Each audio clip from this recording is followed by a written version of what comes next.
A'udhu billahi minash shaitani rajim. Bismillahir rahmanir rahim. Ẹ káàsán kúrò lẹ́ka lẹ́ ṣàlàfíà lẹ́wà.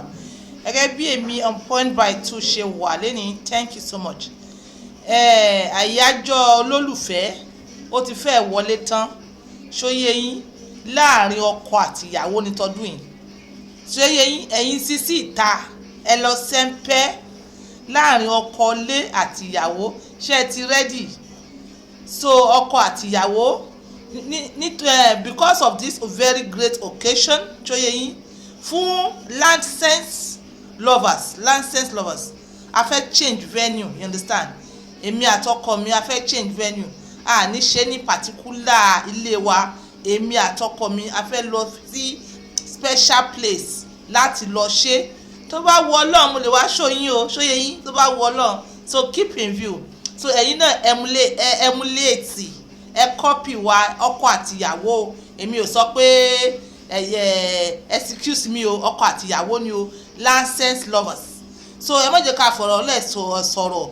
Èyí tá wà lódì ẹ̀ lẹ́ni ó ní pé kí Valentine tó dé, ìyàwó àbọ́kọ tíkùn rẹ̀ tóbi á ní láti mú wálẹ̀.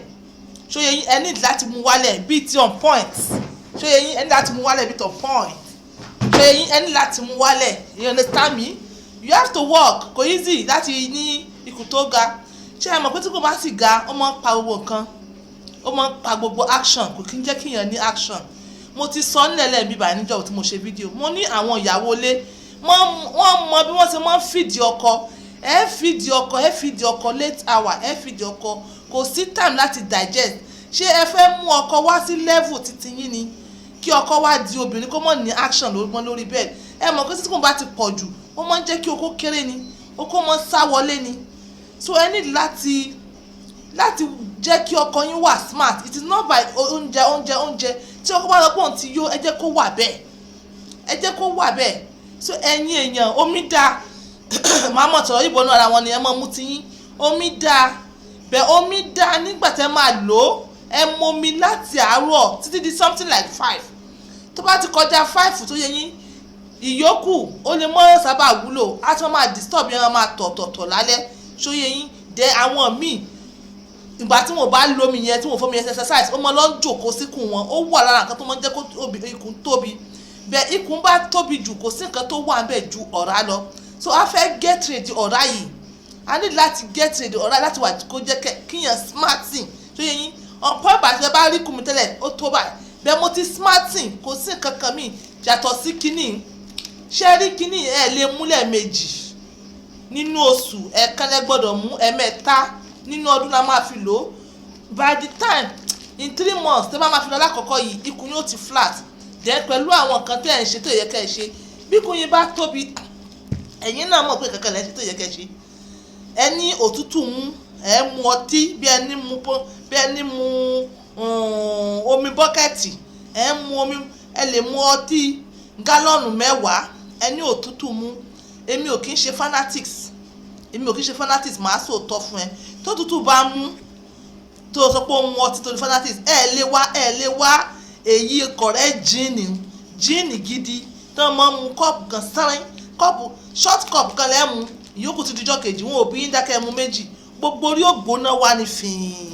Ẹni ẹ̀ ń pò tútù, ẹ mọ̀ rọ́ drum bucket mu. At the end of the day kí ló máa ṣe fún yín? Ikùn yín ló máa lọ tóbi. Ìwọ tíkùn rẹ tóbi, ó mọ ní tíkùn rẹ tóbi, àti stop ni wàhálà. Ẹ jẹ́ kí n burst brain yín. Ṣé kí n burst brain ẹ? Ẹ jẹ́ kí n sọ fún yín ní nut.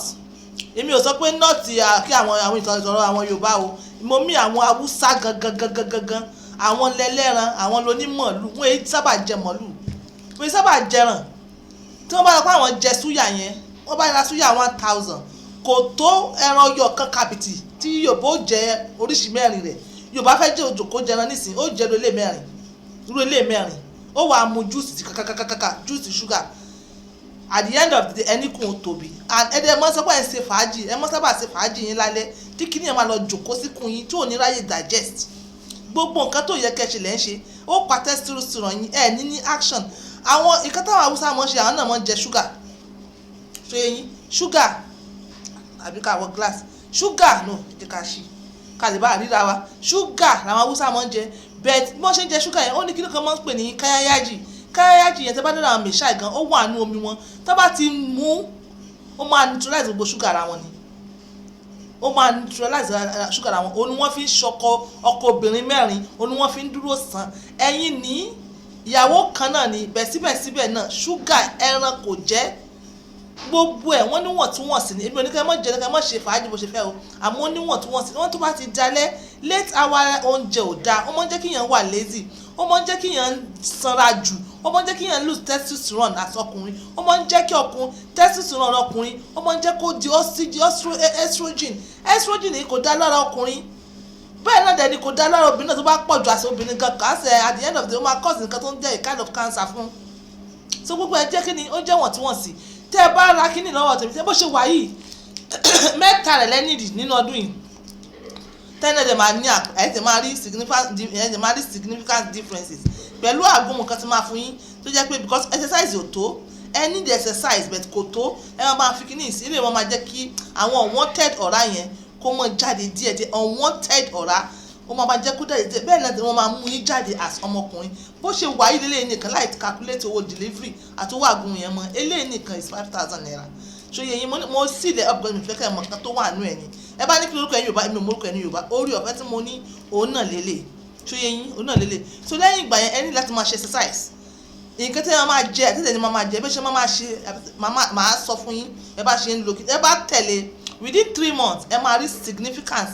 dáadáa ẹ̀yin ìyàwó ẹ mọ̀ bọ̀kọ̀ kú ọkọ bá ọgbọ́n ò jẹ ẹni sùúrù overweight ó ń tọ̀nù I don't know ẹ̀yin obìnrin ẹ̀ ń tẹ́ láti mú obìnrin ọkùnrin wá sí level yín ẹ̀ ń tẹ́ láti mú wá sí level yín tí ò ní fi mọ̀ béèrè abẹ́ mọ́ kí ló dé kò yẹ kó rí bẹ́ẹ̀ ọkùnrin ní láti wà active ni ó ní láti wà active títí di ọjọ́ kú ni so ìwọ tó bá ní interest sí o pé o ní láti slim down ikùn rẹ tó tóbi kó slim mí tẹ́rí kó slimi níkùn ẹ̀yin tèmi kó slimi jẹ́ pé kí ni ti fà mo fẹ́ fi on point ẹ̀yìn on point tẹ̀lé ikùn ẹ̀ náà bẹ́mu ní kẹ́ slimi níkùn bí ti on point ṣóyé yín kẹ́ slimi before you know ẹ̀ slimi ni tẹ́rí pé ó slimi níkùn ni gbogbo nǹkan yòókù sóyè kékeré ni ó dúró bí tó yẹ kó dúró sí ṣóyé yín gbogbo yòókù ó dúró sí bí tó yẹ kó ó tó síbi tó yẹ kó dúró sí ṣóyè yín bẹ́ẹ̀ yẹn unwanted kìíní toes lẹ máa take care of lẹ máa ṣe kíni lẹ máa take care of ẹkùnrin ẹ kàn sí mi obìnrin náà ẹ̀yin náà ẹ kàn sí mi ṣóyè yín bẹ́ẹ̀ yẹn ẹ dẹ̀ máa wà very active